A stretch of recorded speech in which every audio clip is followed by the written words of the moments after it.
você e nunca mais me esquecer.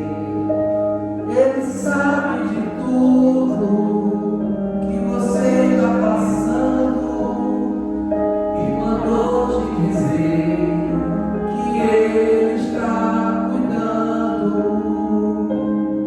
Lembrar de quando você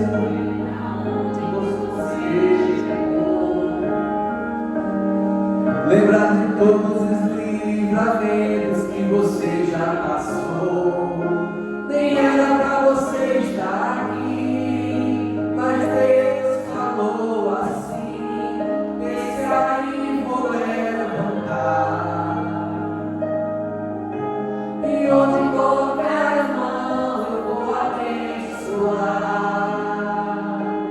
Não chore, quem cuida de você não dorme.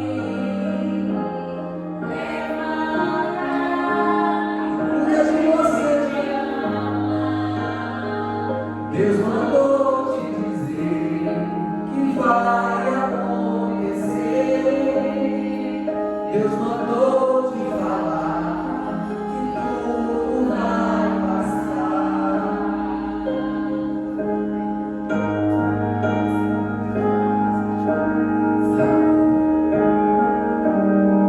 Lembrar de onde você veio e aonde que você chegou.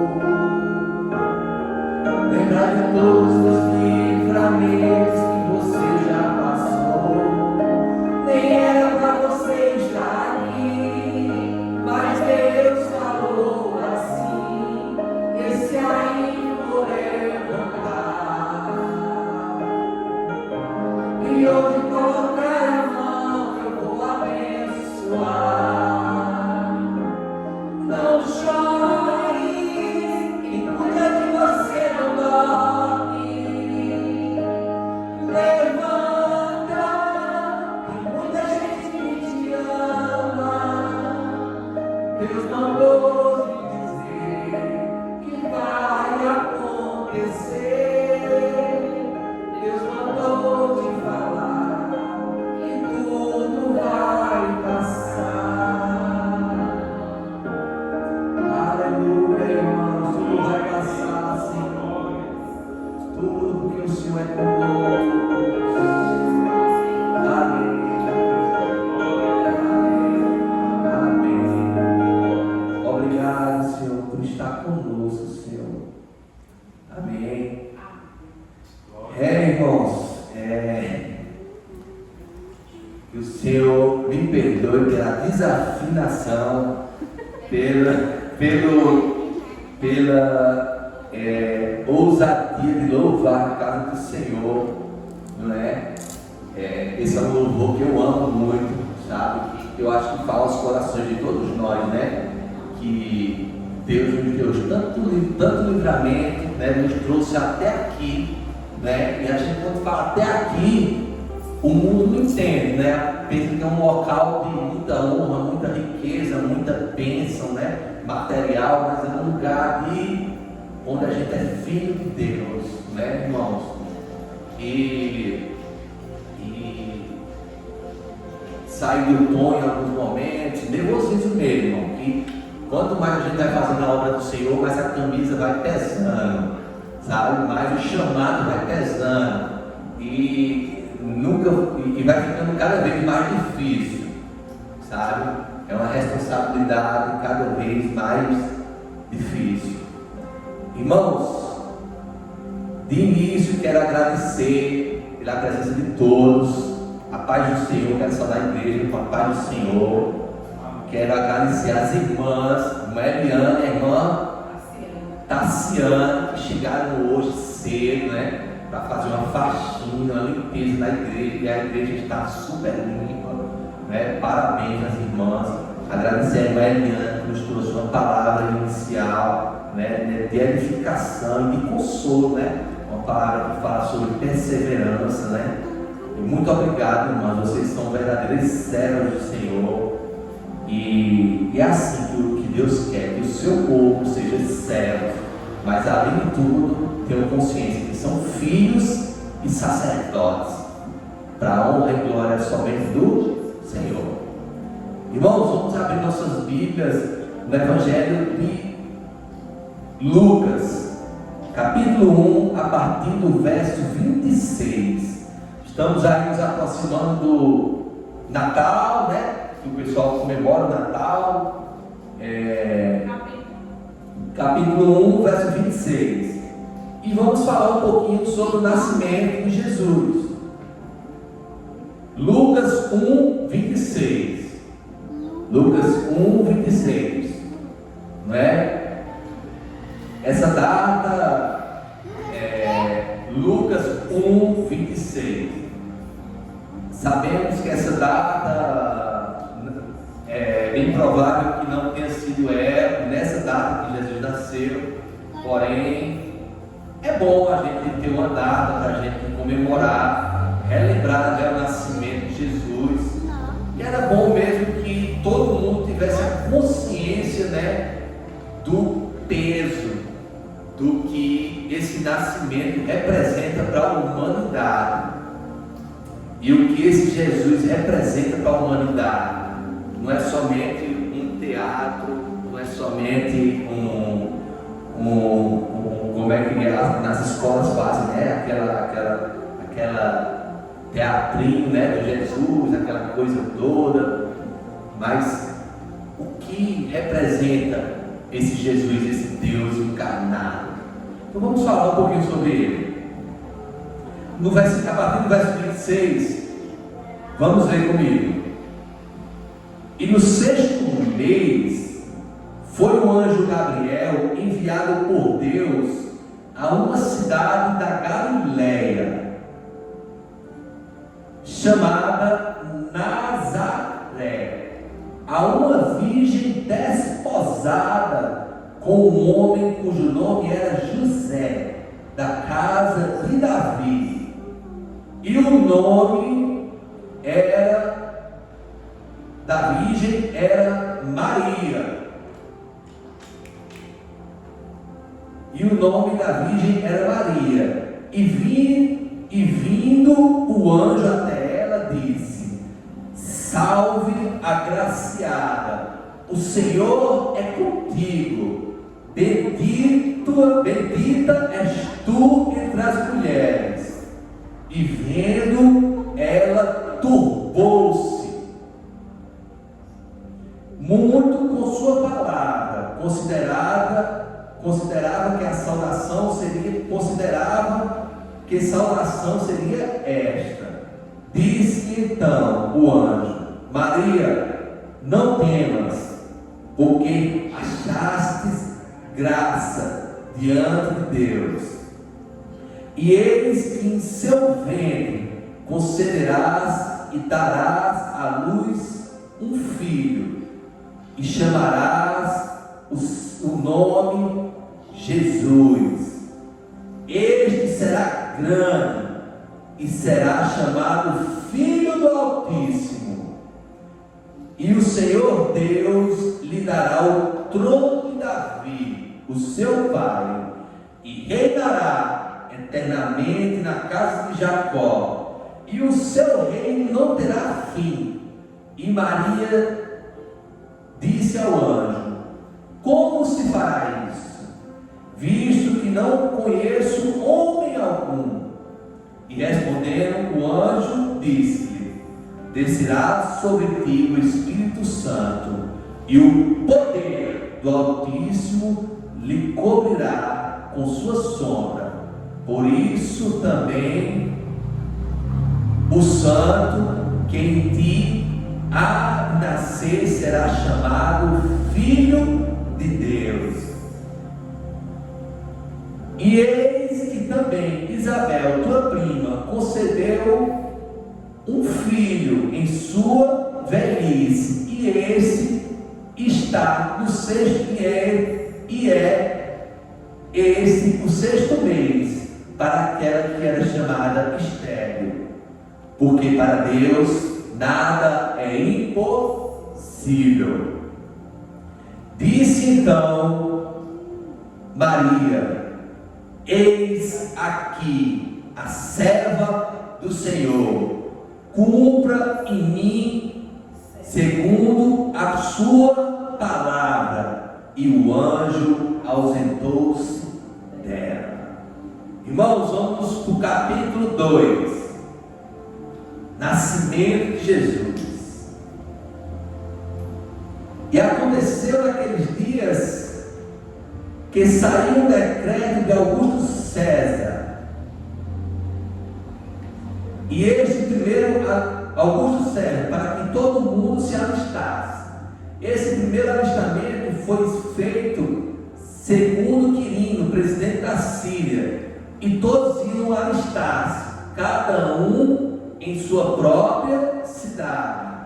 Subiu também José da Galileia para Nazaré, da cidade de Nazaré até a Judéia, cidade de Davi, chamada Belém, porque era ele da família de Davi, a fim de alistar-se com sua mulher Maria, desposada com ele, a qual estava grávida. E aconteceu que, quando estando eles ali, se cumpriram os dias em que esta havia de dar à luz, e deu à luz a seu primogênito, e envolveu em panos, e deitou em uma manjedoura, porque não havia lugar para eles na estalagem.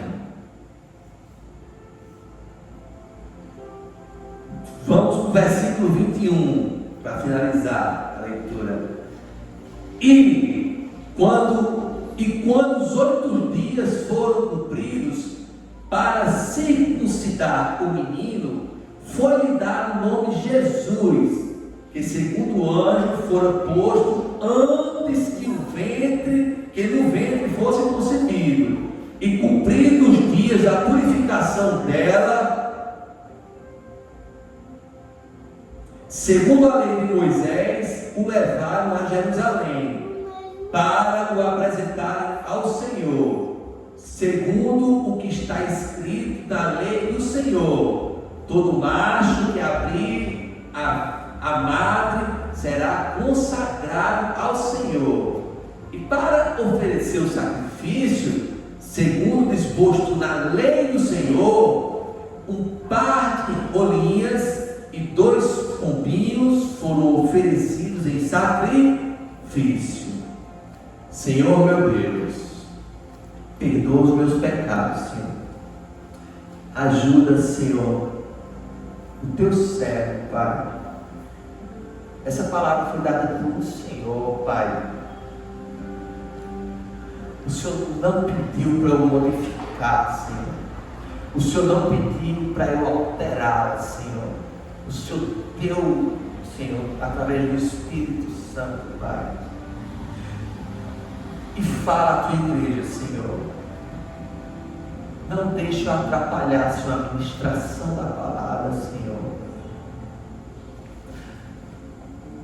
Que o teu Espírito, Senhor, perdoe os meus pecados, limpe minha boca, Senhor, e use ela, Senhor, para pregar o teu evangelho, a grandeza do Senhor Deus, em nome de Jesus.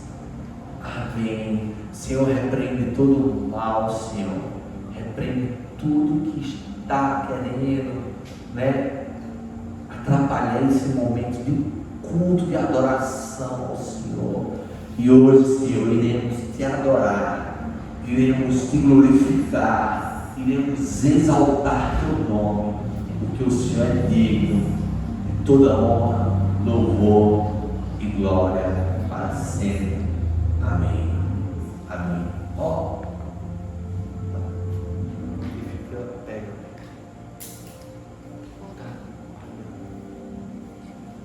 Amém. Irmãos, eu dei esse sermão o título de A Sublimidade de Deus. Sublimidade, eu fui puxar nem eu sabia que existia essa palavra. mas ver essa palavra hoje está na minha mente, sublimidade. E sublimidade significa grandiosidade, supremacia, onipotência. Então isso tudo, sublimidade é supremacia de Deus, uma grandiosidade extrema, algo que a gente não pode mensurar, algo que nossos olhos não podem contemplar, sabe, irmãos? Deus, irmãos, é um Deus que Ele se revela diariamente a gente. Quanto mais a gente mergulha nele, mais Ele se deixa ser encontrado. Quanto mais a gente mergulha na palavra, na oração, no conhecimento do Senhor e da sua glória, Ele se deixa ser encontrado e Ele se relaciona conosco em mistério, e a gente fica mais encantado com Ele e apaixonado por Ele. E o Senhor quer isso, que a gente busque Ele, sabe? Quanto mais a gente se aproxima dele, mais Ele caminha em nossa direção, e Ele vai nos revelando as coisas maravilhosas. Mas, irmãos, hoje eu vou falar sobre algumas coisas que impedem nossa caminhada de uma verdadeira adoração e até mesmo de uma verdadeira comunhão e um crescimento progressivo da revelação de Deus na nossa vida, e a gente fica estagnado. Amém? E para ilustrar isso, irmãos, no ano passado, meados do ano passado, eu tirei 2 meses de licença. Eu estava mal, eu acho que eu citei isso várias vezes. Eu estava mal no trabalho, fisicamente, emocionalmente, espiritualmente. Meu subcomandante que eu encontrei nesses dias, sou muito grato a ele, me ofereceu, um apoio psicológico. Eu aceitei, tirei 2 meses de licença. Fui buscar a Deus, fui buscar ajuda também em médicos, sabe? Os médicos eu sentia que eram usados por Deus, e tudo debaixo de muita oração e busca, sabe? E durante esse período, irmãos, quando eu me ajoelhava para orar, eu via muito, irmãos, uma cruz, sabe? Pegando fogo, uma cruz em chamas. E ali para mim representava o Cordeiro sendo, meus pecados sendo queimados na cruz, sabe? Era o que aquela imagem trazia para mim da revelação. Fernando, olha para a cruz, teus pecados foram queimados, foram limpos. Foi o holocausto. O holocausto tem que ser queimado. Deus, Jesus, foi o holocausto, foi o Cordeiro perfeito, que foi imolado pelo seu pecado. Não importa se ele foi grande, pequeno, se escandalizou. Toda vez que você olhar para a cruz e se arrepender, e por um tempo, irmão, fiquei, quando eu olhava aquela cruz de noite, eu caí em prantos. Era uma adoração maravilhosa, porque eu estava vendo Deus se revelando para mim. E um dia a gente foi para o aniversário de uma irmã da igreja, irmã Nayane, na casa de uma parente dela, acho que irmã dela, e ali por trás, ali perto do posto Castelinho, ali por trás. E nesse dia eu disse: Deus, eu quero uma revelação maior do Senhor. Eu quero adorar o Senhor de uma forma mais, sabe, mais contundente. Eu quero que o Senhor aumente. Aí, quando terminou, o Senhor disse: vai lá para fora. E dava para ver, irmão, o posto Castelinho, a estrada 116, que leva até Cabrobó.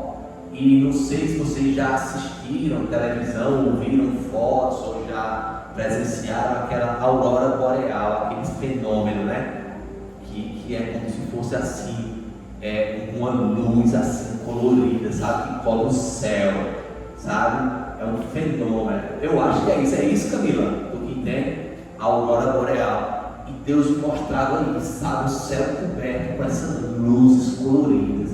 E Deus dizia: isso sou eu, parte de mim. Mas não se prenda a isso. Aí eu ficava olhando e dizia: Senhor, mas quando eu estava nos meus dias difíceis, patrulhando nessa BR, o Senhor está vendo? Vi tudo. Estava do seu lado. Vi o choro, vi as dificuldades, livrei do mal. Quando você saía de casa, eu já estava com você. Quando você voltava, eu estava com você. Eu só queria que você pedisse socorro. E aí, irmão, eu comecei a entender que Deus ele é muito maior do que nós possamos imaginar. Amém? Amém?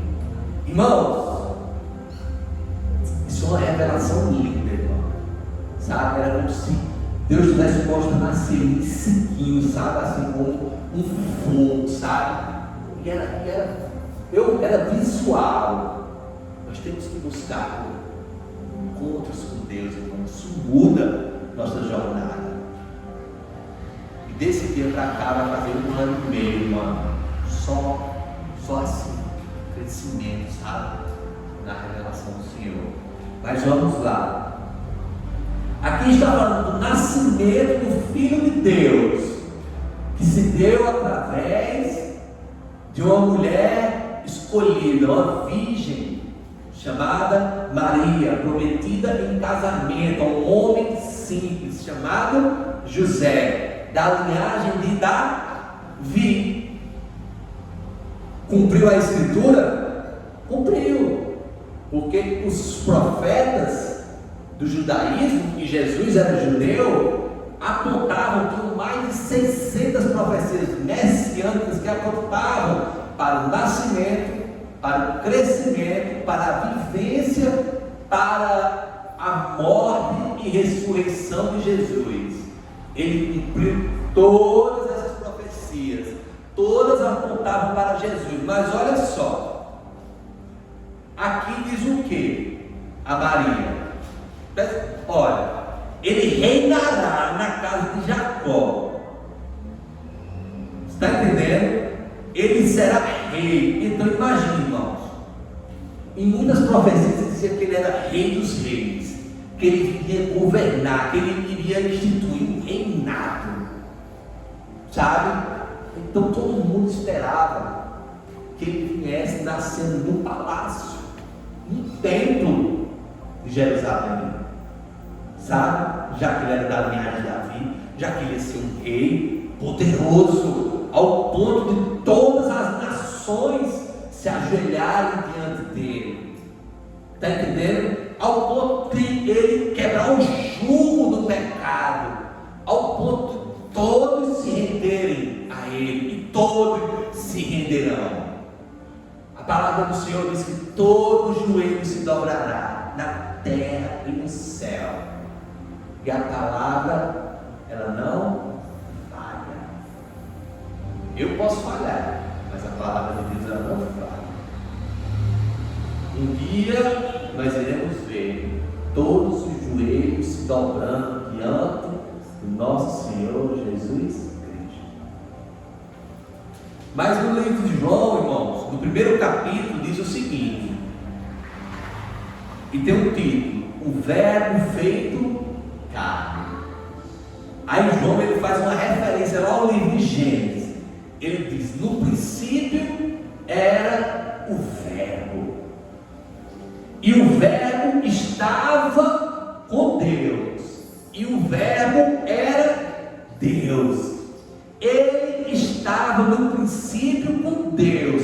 Todas as coisas foram feitas por ele, e nada do que foi feito, e sem ele, nada do que foi feito se fez. Ou seja, ele, Jesus, é o verbo. Ele estava com Deus na criação do mundo. Ele era o próprio Deus. E sem Ele, nada do que foi feito poderia ser construído. Entendeu? Vamos começar a captar.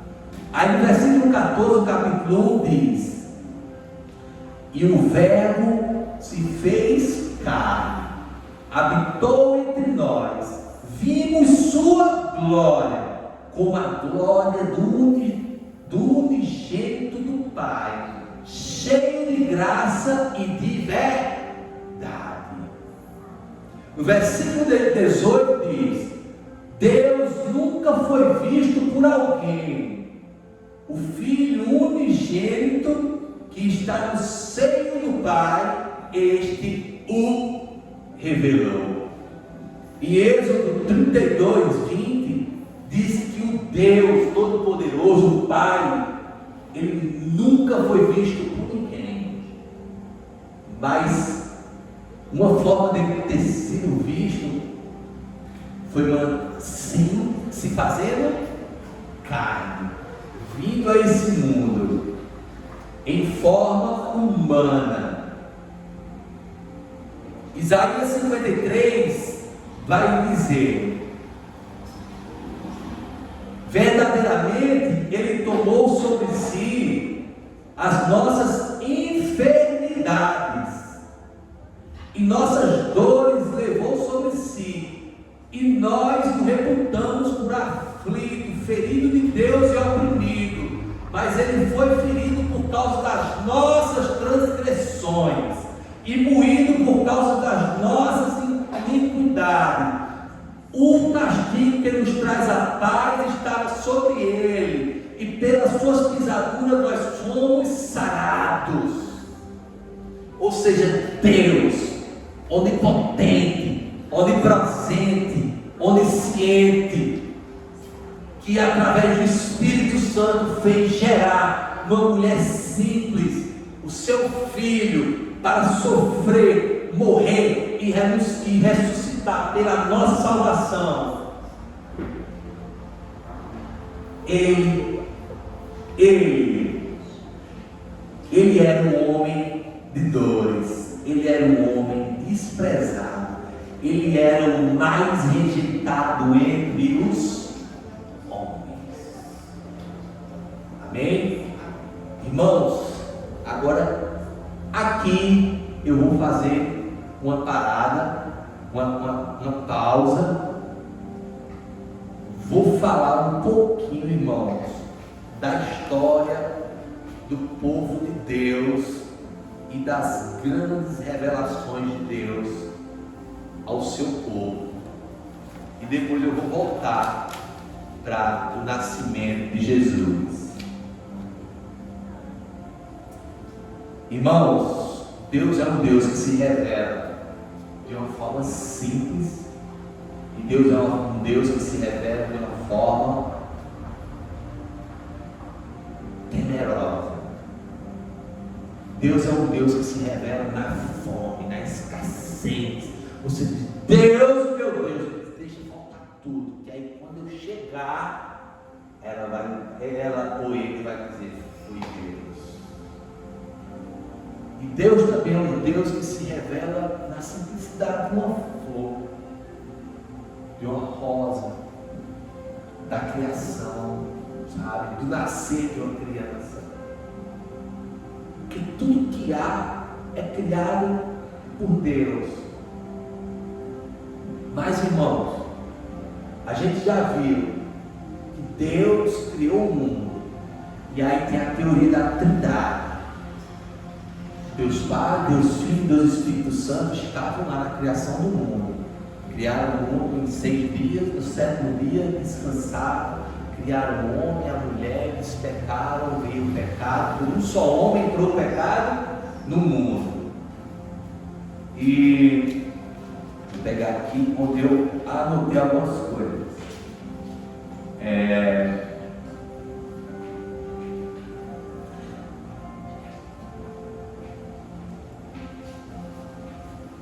Em Gênesis 6, ou seja, o pecado entra no mundo, mas para Adão nem Eva, mas eles vão viver ali uma sociedade impecável, vai crescer e vai se multiplicar. Mas o que é que vai acontecer? Em Gênesis 6, Deus vai ordenar a Noé para ele construir uma barca, uma arca, e diz que vai mandar chuva. Nunca tinha chovido naquele tempo, ele não sabia nem o que era chuva. Eles constroem que vai cair água. E eu vou salvar a tua família, e você vai botar um casal em cada espécie. Então, assim, muitos olhavam para Noé e diziam: louco. Mas Deus, e Noé obedeceu, fez e viu a glória de Deus, salvando sua família. Ele entrou, ele comprou um sonho, ele comprou uma visão, ele obedeceu uma palavra, e essa palavra lhe levou a salvar a ele e a sua família e as espécies de animais sobre a terra. Mas se Noé não quisesse, Deus escolheu. Entendeu, irmão? E se eu não quiser vir aqui louvar, mal louvando, passando no tempo, sabe? Sem voz, Deus levanta outro, irmão. É um privilégio para mim estar aqui. Entendeu? É um privilégio para mim estar aqui seguindo ao Senhor. Mas vamos lá. Gênesis 21, nasce Isaac, filho de Abraão, filho da promessa. E aí começa, de Isaac vem Jacó, e de Jacó vem as 12 tribos de Israel, e aí eles vão para o Egito. Vão ficar 400 anos, mais especificamente 420 anos, aprisionados no Egito, sendo feitos de escravos. Irmãos, 400 anos naquele tempo eram 10 gerações. Eles eram hebreus, eles já tinham uma cultura, mas passando, irmãos, 10 anos, dá para você perder suas raízes. Está entendendo?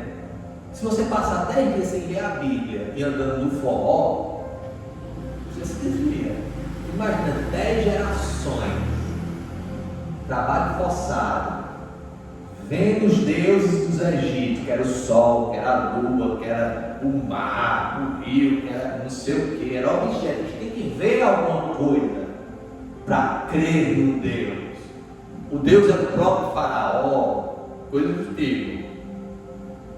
Então Deus escuta o clamor do povo. Moisés tem que fugir. Moisés é um homem que nasceu, no Egito, num tempo de perseguição, morou durante 40 anos no palácio do faraó, teve que fugir, passou 40 anos no deserto. Depois Deus chama ele, no momento em que ele vislumbra, contempla a glória de Deus num fogo que queimava uma sarça, mas ela não era consumida. Ele viu algo diferente e ele se aproximou, e Deus falou com ele e chamou ele, e ele retrucou, se disse que era pequeno, incapaz, e Deus chegou a querer matar Moisés, tanto ele, procrastinar o chamado. Como se dissesse: eu não sou capaz. Eu tenho que dizer que ele não era capaz, Deus também não era capaz. E Deus dizia: eu sou capaz, você não é capaz, eu sou. Então, Moisés volta para o Egito, vai falar com o faraó, tudo aquilo que Deus manda ele falar, juntamente com Arão, seu irmão, e o povo de Deus, os hebreus, vão ver as 10 pragas do Egito assolando, as 10 pragas assolando o povo do Egito. livrando eles dessas pragas. O povo de Deus vai ver a última praga, matando os primogênitos dos egípcios, né? Matando o primogênito do faraó, matando o primogênito dos animais e livrando os filhos das casas dele. Foi aí onde foi instituído a Páscoa judaica. E aí nessa noite eles foram libertos. Mas no dia que eles foram libertos, irmãos, eles precisaram passar 40 anos caminhando no deserto, porque eles ainda estavam, irmãos, acostumados com eles ainda estavam apaixonados com as coisas do Egito. Sabe a gente, eu, 40 anos de idade, me converti com 36, passou um tempo, irmão, para eu me desapaixonar das coisas do mundo. De vez em quando você dá uma piscadinha com o mundo, sabe? Chegou o ponto que Moisés passou 40 dias e 40 noites em oração no monte Horebe, no monte Sinai, e Deus falando com ele, onde Deus revelou a ele os 10 mandamentos que estão em Êxodo 20, e Deus diz: ei, o povo já pecou. Está entendendo? Moisés, fora Jesus, foi considerado o maior líder do povo de Deus, depois de Jesus, o homem que mais obedeceu, e mesmo assim não entrou na terra prometida. Mas vamos falar mais sobre Deus. Deus disse: vai lá e olha o que é que o povo está fazendo. Quando ele chegou, o povo tinha chamado Arão. Olha, 40, já está com um outro dia, a gente nem sabe se Moisés está vivo. Vamos construir um bezerro de ouro para a gente adorar, que ele agora vai ser a representação desse Deus que nos tirou do Egito. Irmãos, aí é onde a gente vai virar uma chave na nossa vida. O que Deus falou com Moisés lá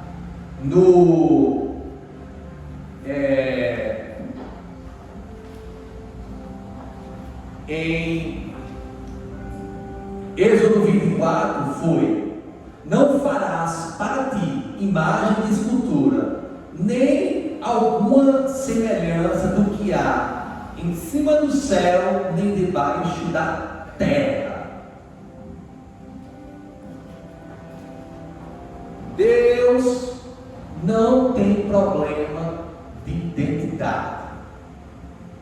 Deus não é um Deus que se sente com a identidade ou com a autoestima baixa porque eu estou adorando um ídolo. Ele só não vai mais me dar muita trela. Eu estou trocando ele por outra pessoa. Adorar a Deus é um ato onde eu ganho da parte de Deus. Se eu deixo de adorar a Deus, Deus não deixa de ser Deus supremo, grande, como o título diz aqui, né? Como o título diz, sublime, né? Ele não vai deixar de ser tudo isso, não vai deixar de ser nosso Salvador, Redentor, não vai. Quem perde é a gente. Só que esse povo estava numa cultura, vindo de uma cultura onde eles tinham que ver, onde os egípcios tinham que ver algo para adorar.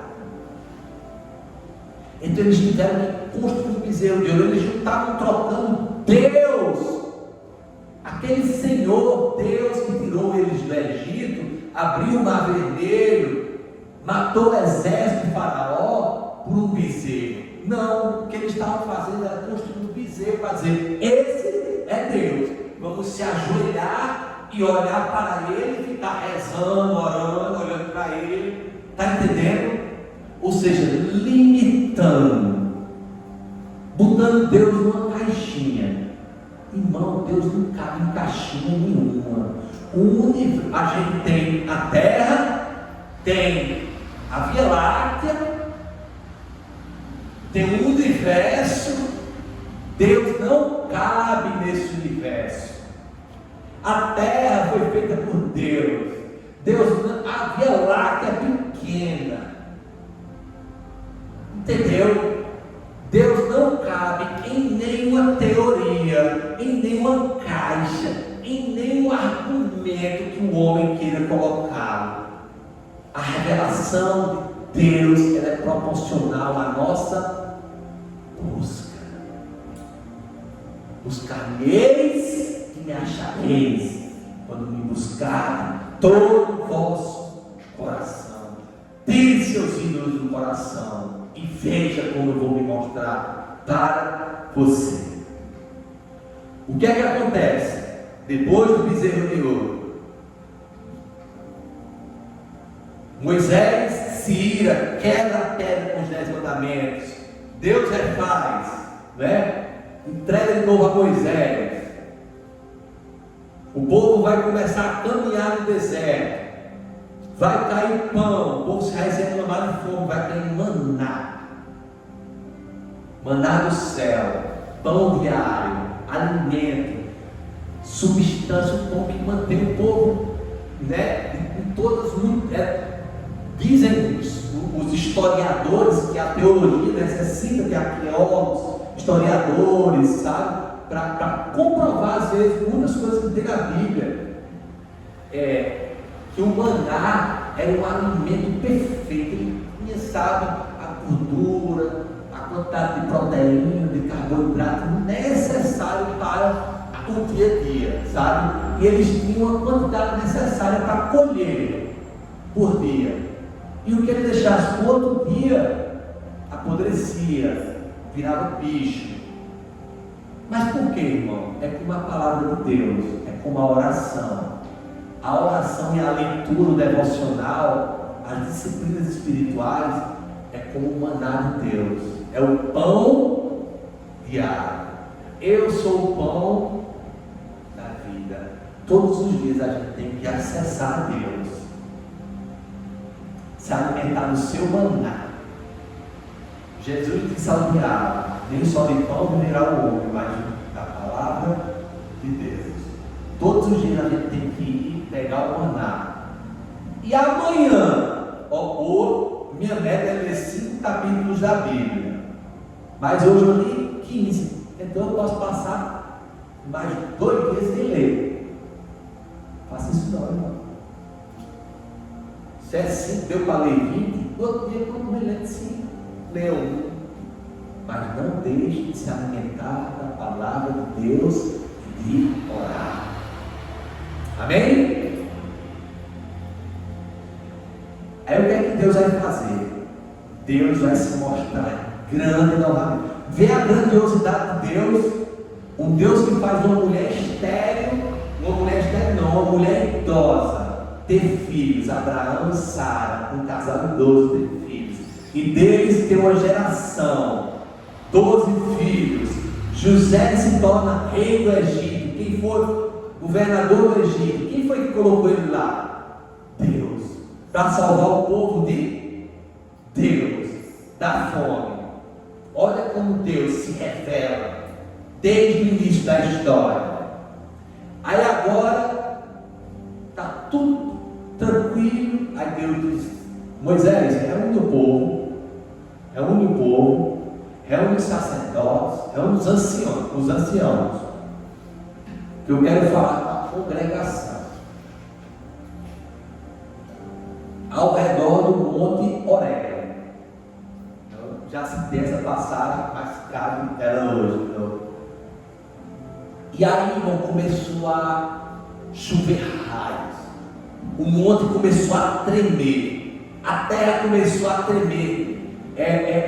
Deus falava como se fosse uma voz de trovão, sabe, com o povo. O povo viu aquela glória de Deus, que era glória de Deus.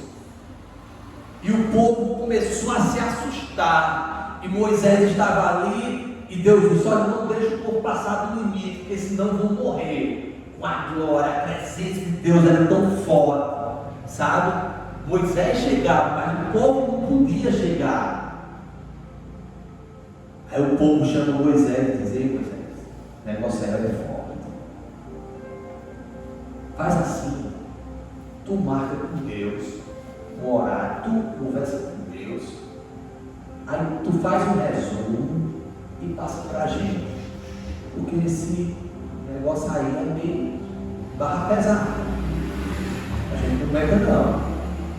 Moisés respondeu: meus irmãos, isso é para que vocês temam a Deus, para que vocês vejam o poder que há nele, para que vocês vejam o poder da mão dele, da voz dele, sabe, o poder que ele tem de abalar até os montes, maiores que eles sejam. Isso é para que vocês temam ele, obedeçam ele, fujam do pecado que já foi revelado a vocês através dos 10 mandamentos. Mas o povo disse: não, prefiro não escutar, isso aí é meio assombroso. Às vezes, irmãos, Deus vai aparecer para a gente em momentos assombrosos. Às vezes, irmão, você vai estar na vida boa, uma manhã eu vou correr, né, uma corrida, aí me saúde, eu acho que está em dias, mas eu não posso. Deus me livre disso, em nome de Jesus. Mas eu posso, durante a semana, fazer alguns exames, descobrir algo, enfermidade, sabe? E isso vai me abater. Isso vai enriquecer minha família, sabe? Isso, está entendendo, irmão? Isso acontece na vida de muitos cristãos. Está entendendo? Aí você diz: meu Deus, esse Deus, ele é punk. Aí ele vem e cura. Está entendendo, irmãos? Muitas vezes, eu me lembro, irmãos, que eu fiz uma oração lá em Cabrobó, no alojamento. O irmão dele, eu vou mandar o vídeo para ele, nessa pregação. Ele escutou quando eu fiz. Ele disse: Deus, eu estou esfriando espiritualmente, estou fazendo besteira. Se for possível, passa por cima de mim com uma carreta, mas não me deixe sair da tua presença. Irmão, no outro dia eu não conseguia nem me levantar. Deus passou por cima de mim com uma carreta espiritual.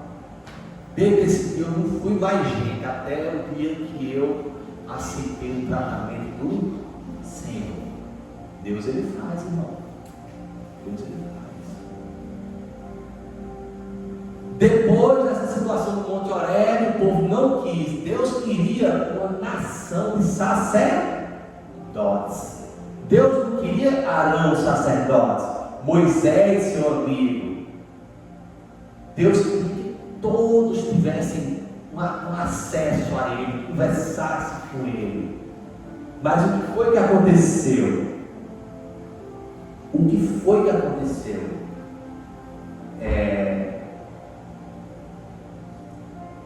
Deus disse: para andar no meio desse povo, eu prefiro ter um lugar.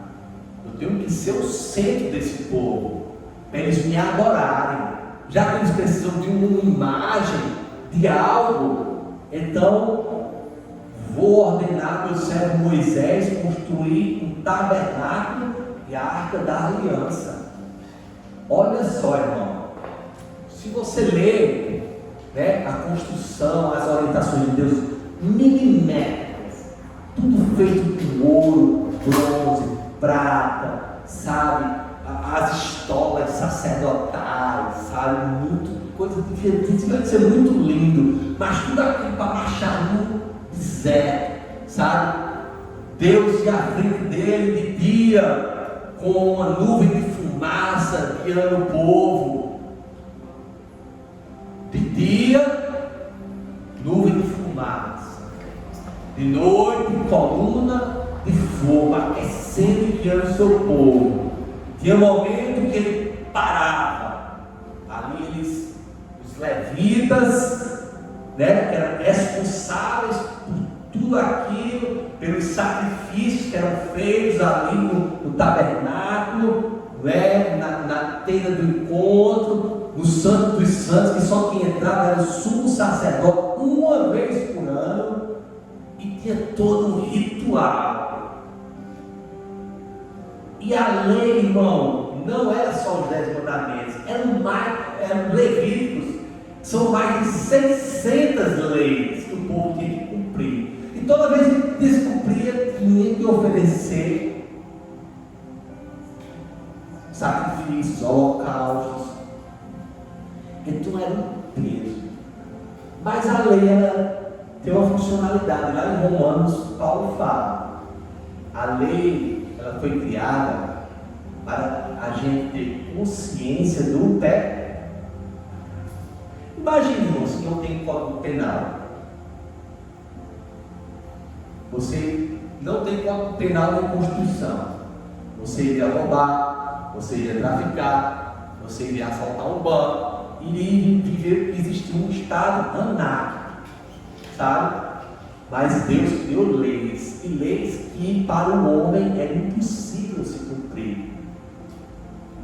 Então, todo ano, né, principalmente anualmente, que era a festa dos tabernáculos, todo hebreu era obrigado a se juntar ali, trazer seus sacrifícios, oferecer. E aí, irmão, no livro de 2 Reis, e mais especificamente em 2 Crônicas, vai falar sobre um rei chamado Davi. Um rei segundo o coração de Deus. E ele sentiu no coração uma vontade. Ele diz: Deus, o Senhor habita já há muito tempo em tendas. Que o tabernáculo era uma tenda, né? Lá tinha a Arca da Aliança, que era onde era manifesta, onde caía o fogo do Espírito Santo, sabe? Onde se enchia aquele lugar com a glória do Senhor. Mas aí Davi conversa com Deus, e Deus diz: eu me agradei de sua ideia. Só que tem um porém: sua mão é muito suja de sangue. Davi foi um Deus guerreiro, um rei guerreiro. E o próprio Deus foi que fez ele um rei guerreiro. Fez ele lutar muitas batalhas.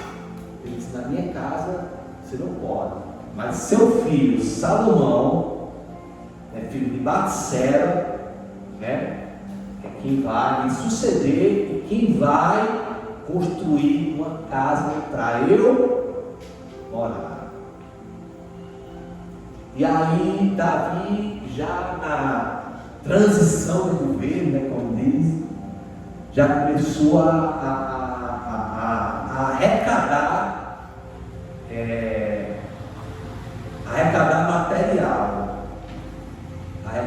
material. Irmãos, eu lembro esses dias, essa semana, eu não debrucei somente nisso, mas eu vou falar algumas coisas sobre o templo que Salomão construiu, que demorou 20 anos, irmãos. Quase tudo era feito de ouro puro de Ofir. Eu acho que não existe mais. Ele foi feito em Jerusalém,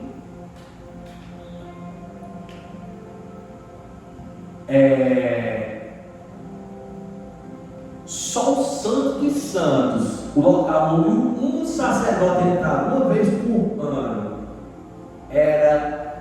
ele foi banhado com 20 toneladas de ouro puro. Olha só, irmão. Está entendendo, irmão? A grandiosidade do nosso Deus. Pessoas, reis, a rainha de Sabá, reis da região da Etiópia, de países vizinhos, vinham presentear Salomão por causa da sua sabedoria que ele pediu a Deus. queriam presentear, saber que ele estava construindo um templo ao Deus. E no final, a própria palavra de Deus diz que não há obra maior do que aquela em nenhum reino do mundo. Irmãos,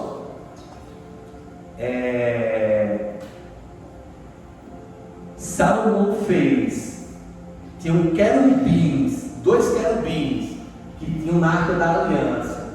Ele fez dois, cada um com asas de 2 metros, ou seja, um de frente para o outro, cada um com asas de 2 metros.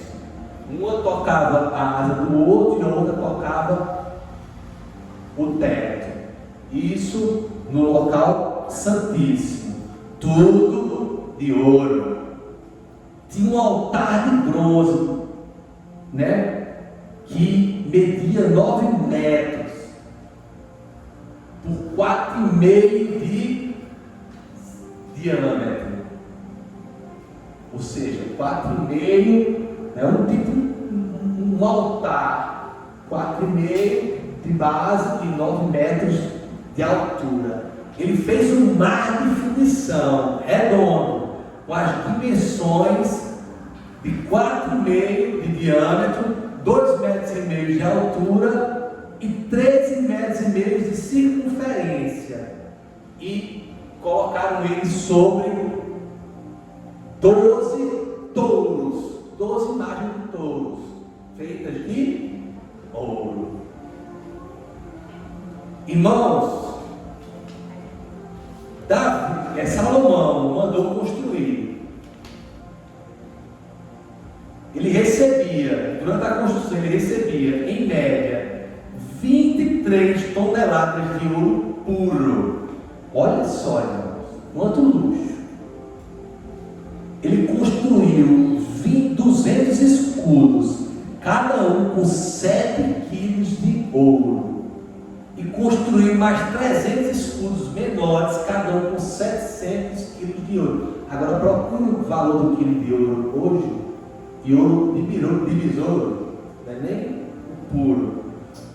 O trono dele era um trono de marfim, coberto de ouro, com 6 degraus de ouro, com 12 leões, 6 de cada lado, cada um de ouro.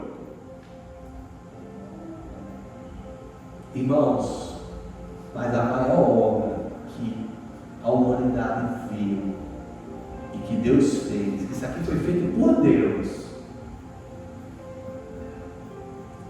foi feito na cruz do Calvário. Um homem simples, um homem pobre, um homem de muitas dores, um homem que não pôde se assentar nesse templo, porque toda a riqueza desse templo, ela foi levada pelos babilônios para o exílio. Esse templo depois foi reconstruído por Zorobabel, de uma forma que nem se compara com esse primeiro templo, nem se compara. O templo de Herodes também nem se compara, sabe? É um chiquilinho, vamos dizer, não é? Aí vamos, no dia de inaugurar da consagração do templo, Salomão ofereceu 2.000 bois, 120.000 ovelhas e 23 dias de festa. E Salomão orou ao Senhor. Mas tem uma parada aqui. E aconteceu que quando eles uniformemente tocavam as trombetas, isso, ele oferecendo sacrifício, muito sangue, sabe? Isso tudo lá no pavilhão, esqueci o nome. E quando eles uniformemente estavam lá em 2 Crônicas 6,13, Quando eles uniformemente tocavam as trombetas e cantavam para fazerem ouvir uma só voz, bendizendo e louvando o Senhor, e levantando-se eles a voz com trombetas e sinos e outros instrumentos musicais, e louvando o Senhor, dizendo: porque Ele é bom, porque a sua benignidade dura para sempre. Então a casa do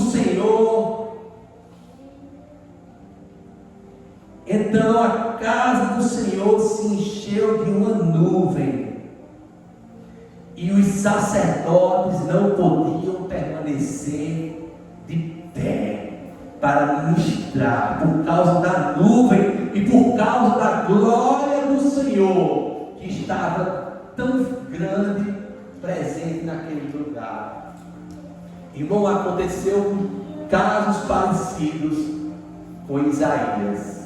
Isaías, quando viu a glória do Senhor, ele disse: vou morrer. Daniel, quando viu a glória do Senhor, Jesus, ele caiu com a cara na terra.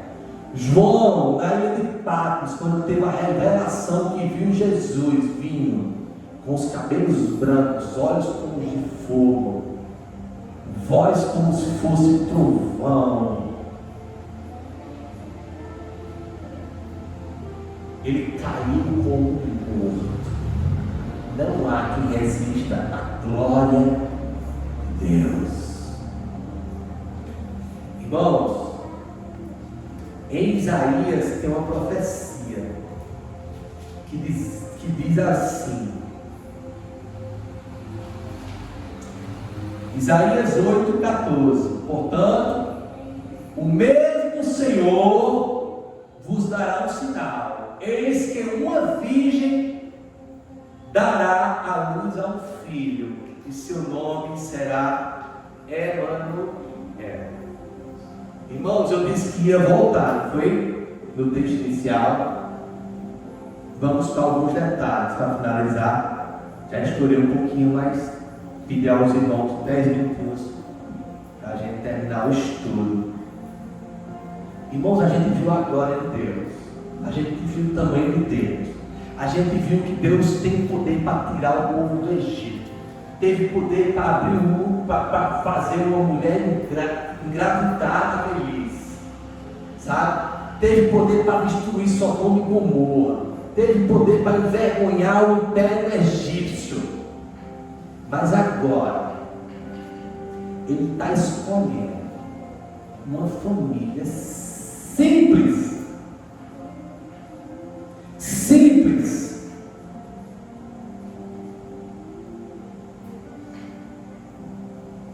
para que seu filho venha ao mundo. Ele escolheu Maria, uma mulher que nem cita quem é o pai dela, cita sobre a família de José, que é da família, da linhagem de Davi. Mas vamos falar mais, vamos entender a qualidade dessa pessoa, o contexto social que vivia Maria e José. Por isso que até hoje, naquele tempo, judeus, principalmente os de Nazaré, não acreditavam que Jesus fosse o Messias. Se havia um trono de marfim, de ouro, gigantesco no templo, por que ele não nasceu lá no templo? Por que ele veio nascer numa manjedoura? Irmãos, ele estava tendo censo, eles estavam em Nazaré, a cidade de Davi era Judéia, ele tinha que ir com a família dele para a Judéia. No meio do caminho, em Belém, Maria sentiu as dores do parto, procurava uma hotelaria, uma hospedaria, não tinha lugar. Tem um curral, vai para o curral, tá bom. Ele nasceu numa manjedoura. Manjedoura é um coxo, irmãos, é um lugar onde os animais se alimentam. Afastaram ali a palha, a ação do animal, botaram bebê ali, o menino Jesus. Aí as pessoas pegam aquela imagenzinha, né, que tem a Sagrada Família que chamam, né? José, Maria e um menino, uma vaquinha, não sei o quê. Aí ficam olhando para isso. E é isso que volta lá ao bezerro de ouro. Limitam a adoração, irmãos. Quando você vai para Nova Jerusalém, quando você vai assistir esses teatros, sem ter uma real noção de quem Deus é, você fica limitado. Você acha bonito, igual um filme, um desenho animado. Ali não toca seu coração, não lhe transforma. Deus escolheu uma mulher e disse: salve, agraciada. Aí pessoas querem dizer que era uma pessoa que tinha graça nela. Não, foi derramada graça sobre ela, porque todos pecaram, destituídos da glória, nós fomos. Mas Deus viu nela uma mulher. Ele conhece nossos corações. Eles vão fazer dela minha serva. Ela vai criar o Salvador do mundo. E eu vou agraciar ela, ou seja, eu vou presentear ela com essa missão nobre. Como ele presenteou a irmã Eliane hoje com a missão de limpar a igreja. Como ele presenteou o Rogério hoje com a missão de louvar. Como ele está me presenteando com a missão de pregar a palavra do Senhor. Amém? Servos de Deus. Olha o que ela diz. Ela foi uma mulher fiel e honrada. Ela foi uma mulher favorecida por Deus. Ela achou favor em Deus. Mas ela diz no verso 38 do capítulo 1 de Lucas algo interessante. Ela diz, o anjo diz que o Espírito Santo vai cobrir ela com grande poder e ela vai, gerar o Filho de Deus, que será o nome dele Jesus e tudo. Só que ela diz, aí o anjo diz, porque nada é impossível para Deus. Versículo 38. Disse então Maria: eis aqui a serva do Senhor, cumpra-se em mim segundo a tua palavra. E o anjo ausentou-se. Ela aceitou o chamado. Ela era uma mulher comprometida. Ela ia dormir, não sabia que dia ia acordar grávida. E quando ela fosse se casar, e quando a barriga começasse a crescer, ela disse: seja feita a tua vontade. Quantos aqui estão renunciando coisas? Não vou levantar do fogo. Quantos aqui estão renunciando coisas vitais, que naquele tempo ela podia ser morrida apedrejada? José pensou em ir embora, fazer uma carta abandonando Maria, porque ele não acreditava que tinha sido obra do Espírito Santo. Podia ser traição. Então, para ela não morrer apedrejada, ele planejou fugir, fazer uma carta de divórcio, sabe, com misericórdia dela. Mas um anjo apareceu também a José e disse: é fruto do Espírito Santo. Aleluia. Mas, irmãos, uma coisa que eu queria chamar a atenção de vocês: o Salvador do mundo nasceu no Evangelho. A revelação que o Salvador do mundo nasceu foi dada a pastores que estavam em Belém, pastores de ovelhas. Eles estavam pastoreando, vê que a gente saiu da magnitude de Deus e vem para a simplicidade de Deus. Pastores estavam pastoreando e no campo o anjo do Senhor veio a eles e a glória do Senhor cercou de resplendor e tiveram grande temor. Irmãos, sempre que a glória de Deus vem sobre a gente, tem temor, vem tremedeira, vem medo. Porque ele dizendo, estou chegando aquele que é grandão, estou chegando aquele que te abate se quiser, está chegando aquele que te levanta se quiser, está chegando aquele que se quiser acaba com tua vida agora, está chegando aquele que pode te exaltar e te curar agora. Então, reverência, temor ao Senhor. O anjo lhe disse, não temais, porque aqui vos trago novas e grande alegria, que será para todo o povo. Na cidade de Belém, na cidade de Davi, vos nasceu hoje o Salvador, que é Cristo. Isto vos será por sinal: achareis um menino envolto em panos e deitado numa manjedoura. No mesmo instante apareceu com um anjo, uma multidão de exércitos celestiais, anjos, louvando a Deus e dizendo: glória a Deus nas alturas, paz na terra, boa vontade para com os homens.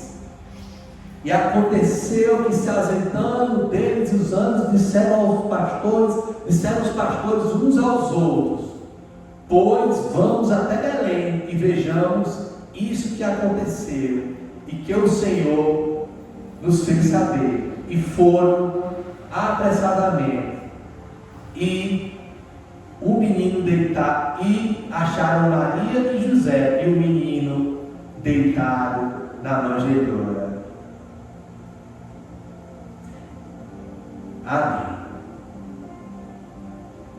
Irmãos, para terminar, foi revelado com simplicidade, estava na simplicidade da revelação que Deus deu ao homem sobre o nascimento de Jesus a 3 pastores.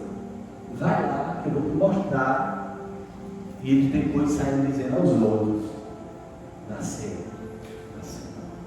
Mas ninguém acreditava que o Filho de Deus tinha nascido numa manjedoura. Aí agora, irmãos, no final, no capítulo 2 que a gente já leu, para oferecer o sacrifício segundo disposto a lei do Senhor, ou seja, pela circuncisão e pela pureza, pelo fim, pela pureza do Filho de Jesus. A lei pedia, eles levaram à casa do Senhor um par de rolinhas e 2 pombinhos. Na primeira vez que eu li isso, eu disse: o que é isso? Eu já ouvi falar muitas vezes que holocaustos e sacrifícios são feitos ou com bois ou com carneirinhos, com pombos, com passarinhos. Nunca vi isso não. Aí eu estava com uma Bíblia ali, que tinha um rodapé, aí tinha Levíticos 12, 8. Aí eu finalizo aqui. Levíticos 12, 8. Eu vou começar a ler do 6 até o 8. E quando forem cumpridos os dias da sua purificação por um filho ou por uma filha, trará um cordeiro de 1 ano por holocausto, e um pombinho ou uma rolinha, ou seja, um cordeiro de 1 ano para o holocausto e uma pombinha ou uma rolinha para expiação do pecado, diante da tenda da congregação ao sacerdote, o qual oferecerá perante o Senhor, e por ele fará a propiciação, e será limpa do fluxo de sangue. Essa é a lei que der luz a um menino ou uma menina. Aí, versículo 8, irmãos. Mas, se sua mãe não houver recursos para um cordeiro, então tomará 2 rolinhas ou 2 pombinhos para o holocausto e outro para a propiciação do pecado. Assim o sacerdote por ela fará expiação e ela ficará limpa. Irmão, isso dói no meu coração, irmão, mas ao mesmo tempo eu fico com o tema a sublimidade de Deus, um Deus que se rejeita hoje a habitar em templos feitos por mãos humanas, morreu por nossos pecados, nasceu numa casa pobre. Imagine, irmãos, quem aqui sabendo que vai ter o Filho de Deus, vai ser mãe do Filho de Deus, tem 9 meses para se preparar, não tem condições de comprar um carneiro, um cordeiro de 1 ano. Irmão, seja sincero, irmão, eu teria condições, pelo menos pedir a alguém alguma coisa, fazer uma correria, qualquer coisa, mas chegou o dia de oferecer, ela não tinha condições financeiras, ela entregou 4 pássaros, 2 pombos e 2 rolinhas. Irmãos, isso mostra a condição social em que Jesus foi criado. Mas ele morreu, ressuscitou, está sentado à destra do Pai. Ele veio para remir nossos pecados. Ele veio para que todo o pecado da humanidade caísse sobre ele. Ele veio para nos fazer justos, porque não há nenhum justo sobre a terra. Mas ele veio porque existe o pecado, a justiça de Deus e o juízo. Deus tem que fazer, Deus é um Deus justo, ele tem que fazer justiça. Eu tenho que, no dia do tribunal de Cristo, julgar o pecado de um, de outro, meu. Mas Jesus foi aquele que veio, conhecendo os meus pecados, o pecado de toda a humanidade, e disse: eu tomo para mim, eu vou para o madeiro. O madeiro significava que só quem ia para ele era o maldito. Jesus se tornou um homem maldito, por amor de mim, e sou um miserável pecador, por causa de vocês, por causa de toda essa nação, do mundo, por causa do Mandacaru, por causa dos nossos familiares. Esse Deus é grande e veio ao mundo de forma tão simples, e hoje está no céu, no comando, e vai voltar em majestade e grande glória. Ele veio como um cordeiro, mas voltará como um leão, para resgatar a sua igreja. E que sigamos perseverantes, irmãos. Sigamos perseverantes, porque a tribulação do tempo presente não se compara à glória que há de vir. Amém? Amém, irmãos. Obrigado mais uma vez pela oportunidade da palavra. E que Deus abençoe a nossa semana. Que a gente possa ter um Natal em família, tendo no coração o que Jesus fez por nós. Hoje nós temos livre acesso ao Pai, porque nós somos injustos, mas Deus nos justificou através do sangue do Cordeiro. Então, esteja sempre debaixo das asas do Altíssimo, à sombra do Onipotente. Amém? Vou passar para minha esposa e minha irmã Rogéria.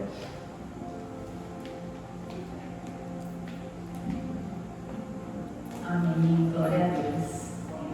Que a gente nunca esqueça, né, da simplicidade de nosso Senhor. Ele veio de uma forma tão simples e às vezes a gente é tão ingrato com o que temos, né? Não damos valor ao que temos. Então que a gente nunca esqueça que a gente tem muito, muito mesmo, né, em relação ao nosso Senhor, ao que Ele deu por nós, né? Entregou a própria vida, o sangue dele. Tão precioso, né? Que ele veio sem pecado, sem mancha, não cometeu nenhum erro e entregou tudo, entregou a vida, entregou o sangue dele por nós, para que a gente nunca esqueça disso, que a gente chegue até o último dia, né? Tendo convicção disso, não esqueçamos. Nós estamos encerrando o nosso culto, vamos ficar de pé para orarmos, encerrando.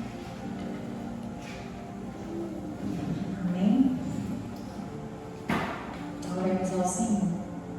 Senhor, meu Deus e meu Pai, obrigada, Senhor, por esta palavra. Obrigada por esta noite, Senhor, por este momento. Obrigada por se fazer presente, Senhor, no nosso meio, por falar conosco, Senhor. Muito obrigada. Pedimos que o Senhor permaneça conosco durante essa semana, que nós tenhamos sabedoria, discernimento, para conduzir todas as situações do nosso dia a dia que aparecerem durante a semana, que a Tua presença esteja conosco, Pai, nos dirigindo em todo o tempo.